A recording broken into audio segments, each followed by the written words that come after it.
topic of today's Torah is a major moral principle in Judaism that you perhaps never heard of. So let's start with one you definitely heard of. V'ahavta re'acha kamocha, very famous, right? Love your friend as yourself. Some Mepharshim say it's, loving the your re'acha could be you. You have to, take care of your own needs as well. Whatever the case, it's very famous. And yet, it's put side by side in Medrash Rabbah with another opinion of what a major moral principle is, right? Reb Kiva takes that pasuk, V'ahavta kamocha, and he says, Zeh klal gadol b'Torah, and yet, Ban Azai has a different klal gadol. In fact, in the rendition of the Talmud of Yerushalmi and the Sifra, he actually says, Zaklal yoter gadol. It's a bigger moral principle. And what is that bigger moral principle? It is Zeh Sefer Tolot Adam.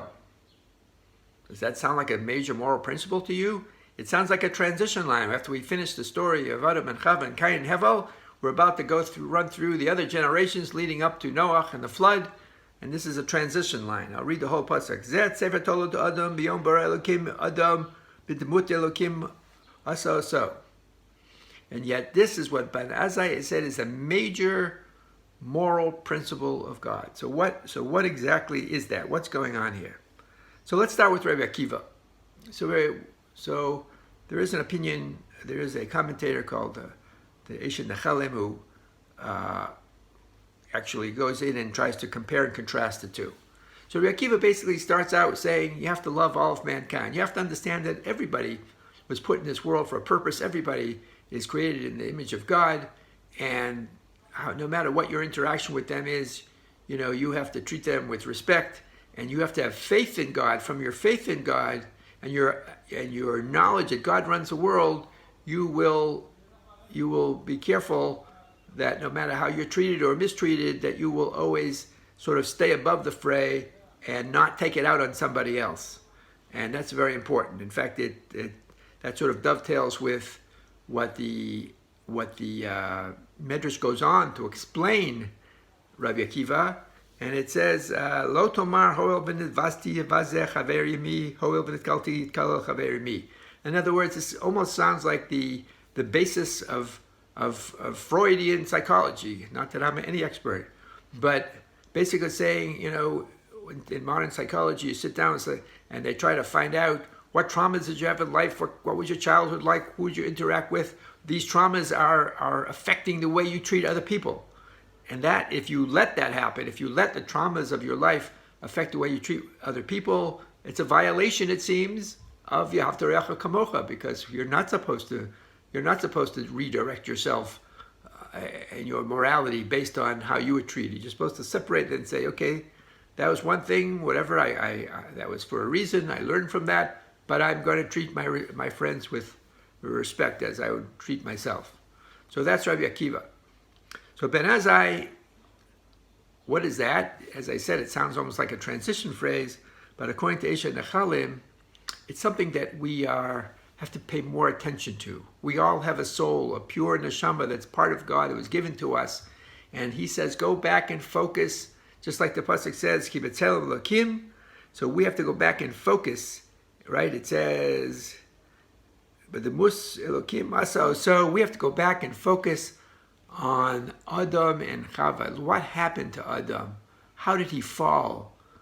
What state was he in before? What kind of a pure state? We talked before about the amazing state of truth that he was in. And the only way we can even understand that is that we see the very compromised state of truth. Just listen to the news today. It's all compromised state of truth going on. That's our world. But imagine what kind of world he was in. And it was all compromised because of what he let, unfortunately, something affect his soul. But we all have souls. We all have a soul that's a pure part of God. We have to safeguard that soul. And that's what Ben Azai is saying. Don't take this lightly. Don't take your soul lightly. Safeguard it. Watch over it. Make sure it's not compromised. It has needs and goals, and it should be affecting you. And you have to protect it. Keep it pure. So that is the machlokas between them according to the Eshet Nechalim. So what's interesting is that if you want to look at another way of seeing the difference between Rabbi Akiva and Ben Azai, you could say there were two major stories in the beginning of Bereshit, and each one should give tremendous moral lessons.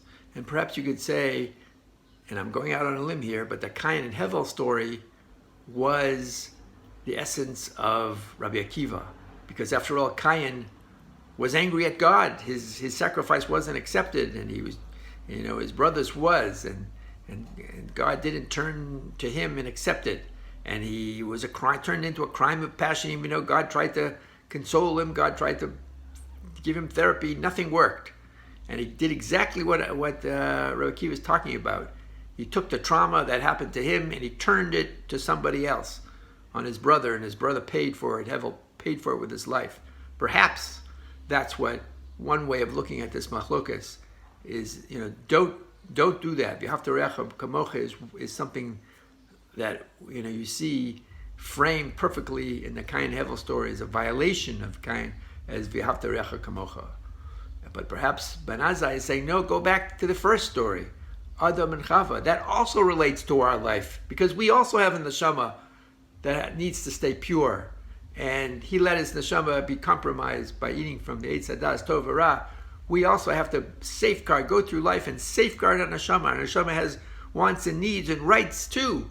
And it's very important for us not to safeguard it so that we won't have the upheaval that Adam have, because when neshama is tainted, then it leads to all kinds of other realities that we don't want to. It's no longer pure, it's no longer the Ratzon Hashem, it's not the way we should be. And our neshama is trying to keep us in the straight and narrows. We have to safeguard it and watch over it. So perhaps those two stories are really the foil that magnify the difference between Ben Azai and Rabbi Akiva. And as I said, Ben Azai claims that his is even a bigger klal gadol b'Torah. Thank you so much. Good Shabbos.